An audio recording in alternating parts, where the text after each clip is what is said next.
সম্মানিত দর্শক বন্ধু, লেডিস ফ্যাশন থেকে আপনাদের সবাইকে জানাই স্বাগত।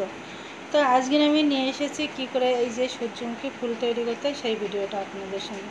তো বন্ধুরা, আগের দিন আমি দেখিয়েছিলাম যে পাতা তৈরি করতে হয় কী করে। তো এই পাতা তৈরি আমি আরেকটা ভিডিও দেব আপনাদের, কারণ দুই রকমভাবে পাতা তৈরি করা যায়। যাই হোক, কিন্তু এবার আমি ফুলটা তৈরি করার জন্য প্রথমে আমি দেখুন সেই পাতা যেটা তৈরি করেছিলাম তার মাথায় একটা গোল মতো পয়েন্ট করে নিচ্ছি বন্ধুরা। তো পয়েন্ট করে নেওয়ার পরে আপনি কুশ কাটাতে কি ফলো করেন, প্রথমে এক ঘর ঘুরে নিয়ে এটা কেটে নিলাম, নিয়ে কারণ আমাদের সবুজ সুতোর কাজ হয়ে গেছে। তো সূর্যমুখী ফুলের যেহেতু ভেতরের অংশটা ব্ল্যাক কালার থেকে, তাই আমরা ব্ল্যাক কালারের উল নিয়ে কিন্তু সেলাই করতে শুরু করেছি।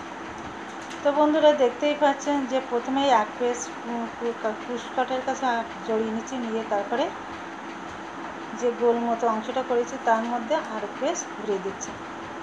আপনি একটুখানি যদি ফলো করেন তাহলে কিন্তু একবার দেখলেই করতে পারবেন। তো এইভাবে পুরো রাউন্ডটা আমরা ঘুরে নেব।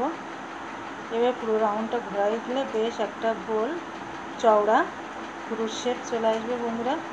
আর এই গোল শেপ হয়ে গেলে তারপরে আমরা হলুদ দিয়ে কিন্তু সাইডে পরবর্তী সেলাইটা করব।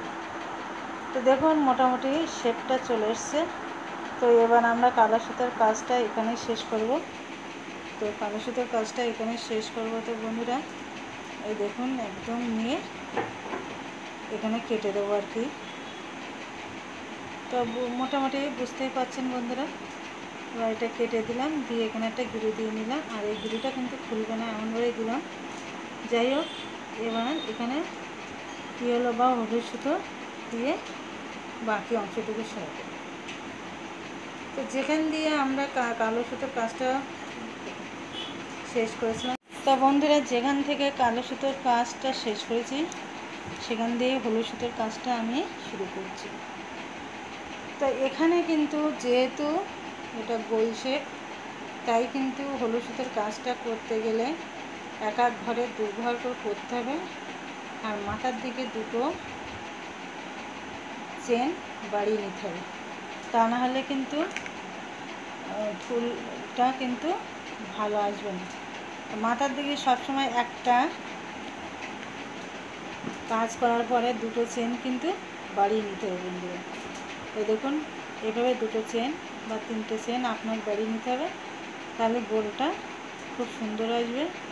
আর এই যেহেতু কারণ উপরের দিকটাই আমাদের পরপর চওড়া হচ্ছে, আর নিচে কালোটা গোল শেপটা উপরের দিকটার থেকে অনেক কম চওড়া, তাই কিন্তু মাথার দিকে সবসময় দুঘর করার পরে চেন বাড়িয়ে নেবেন, তাহলে এই যে গোল শেপের এটা একদম চওড়া হবে আর দেখতেও ভালো লাগবে।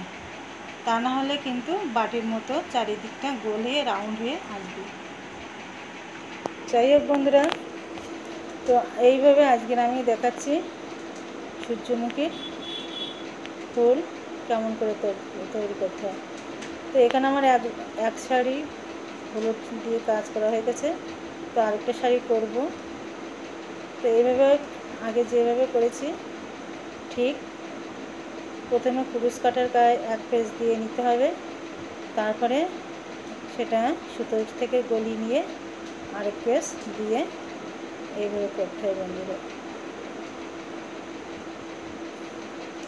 চেন কিন্তু দুটো অথবা তিনটে আপনাকে অবশ্যই দিতে হবে, নাহলে কিন্তু গোল শেপটা সোজা থাকবে না, বাটির মতো গুটিয়ে যাবে। এই দেখুন আমি প্রত্যেকটা কাজ করার পরে মাথায় দুটো করে চেন দিয়ে নিচ্ছে। এই যে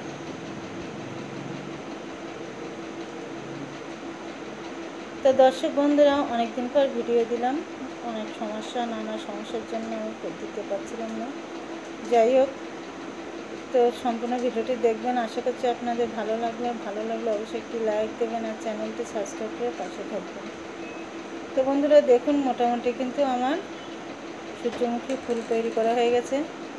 তো কেমন লাগলো ভিডিও অবশ্যই কিন্তু কমেন্টস করে জানাবেন, ভালো লাগলে অবশ্যই একটি লাইক দেবেন। আর এইভাবে কিন্তু আপনি ব্যাগের রিং বানাতে পারেন, চাবি রিং বানাতে পারেন, সেগুলো কিন্তু দেখতে খুব ভালো লাগবে। উলের দিয়ে তৈরি, নিজের হাতে তৈরি। যাই হোক বন্ধুরা, সকলে ভালো থাকবেন। আজ এই পর্যন্ত, দেখা হচ্ছে পরবর্তী কোনো ভিডিওতে।